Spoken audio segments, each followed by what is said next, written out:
A devastating opening spell of bowling from openers Stephen Finn and Corey Collymore ensured that Middlesex stayed well ahead of their London neighbours Surrey by the end of the second day of their LV County Championship match at Lords.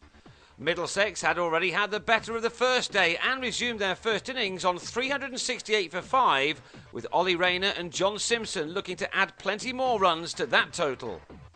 Simpson had the day of his dreams on Wednesday, and he was soon increasing his personal tally, which began on 126. He'd added a further 17 to that in the first half an hour of the day, when he was finally dismissed leg before to Gareth Batty for 143. It had been an unforgettable knock and a possible career-altering one. His overnight partner Rayner followed in Batty's next over, an extraordinary one-handed catch by the bowler, who would have done well to get out of the way, so powerfully hit was the stroke by Rayner, who departed disappointed for 35. Surrey were fighting back well, and when Toby Rowland-Jones was bowled by a Jane Dernbach in-swinger, they'd reduced their host to 419 for 8, 3 wickets falling for 12 runs. Middlesex had given a debut to Stephen Crook, the English qualified South Australian, who's already played county cricket for Lancashire and Northamptonshire, and he and Stephen Finn played some attacking shots to try to boost their side's score late on. They added 21 before Crook on 13 gave Batty his 4th wicket, courtesy of a fine low catch at leg slip by Rory Hamilton-Brown. And Batty claimed his 5th victim when Finn was caught on the mound stand boundary by Gary Wilson for 14. Batty finished with figures of 5 for 76 for the 17th 5-wicket haul of his career. Middlesex had finally been dismissed for 445, and then Finn and Collymore ripped through Surrey's top order either side of lunch. Wilson went in the 3rd over for a duck, nicking Finn to Neil Dexter. And his opening partner Michael Brown edged the same bowler to 2nd slip as Surrey went to lunch on 10 for 2. Worse followed on the resumption. Steve Davis, trying to leave a ball from Collymore, instead gave Dawid Malan some catching practice to go without scoring. And Xander de Brain was caught behind, going for a cut shot, out for 2. 8 overs in, and Surrey were in a right mess on 19 for 4. But after Hamilton-Brown and Maynard put a stop to the collapse, the latter took on the bowling, hooking Collymore for a 6. He could have gone though when Finn switched ends, but Simpson spilled the chance.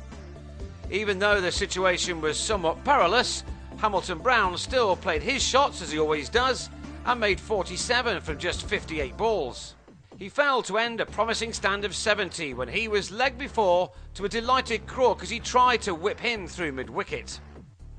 At 89 for 5, Surrey still had it all to do to avoid the follow-on, which was still 207 runs away, but Batty and Maynard tried to work the ball into the gaps to keep the board ticking over. Surrey may have drawn their opening 2 games this season, but they had been on top in both, so this was a different situation for them. And it got worse, as Batty was snared off the bottom edge to go for 19. Maynard, though, was still there, showing the others how it should be done. He has been an excellent acquisition. Having scored his maiden 100 against his old county, Glamorgan, last week, he now added a fine 50 from 98 balls. Surrey, though, still went to tea in desperate straits. Toby Rowland-Jones had Chris Jordan caught at the wicket to reduce Surrey to 138 for 7. If they could now get Maynard out, the innings could be wrapped up quickly, but he was dropped for a 2nd time, this time by Dexter off Rayner. Although Rayner did dispose of Yasser Arafat, stumped by Simpson, who now added a 4th dismissal to his career best 100. Maynard was effectively taking on the opposition by himself, and he showed just how well he was playing with a thumping shot off Dexter as he closed in on his 2nd successive 100. This shot also took him to 1,000 first-class runs. The former Glamorgan player then took a single to take him to 98, but then must have watched in horror as Tim Linley was this time well held by Dexter. And then to the very next ball, Rayner and Dexter combined again to remove Dernbach for a golden, leaving Maynard stranded 2 short of his deserved ton. Surrey had been bowled out for 203 to trail by 242, and they needed to bat better 2nd time around following on.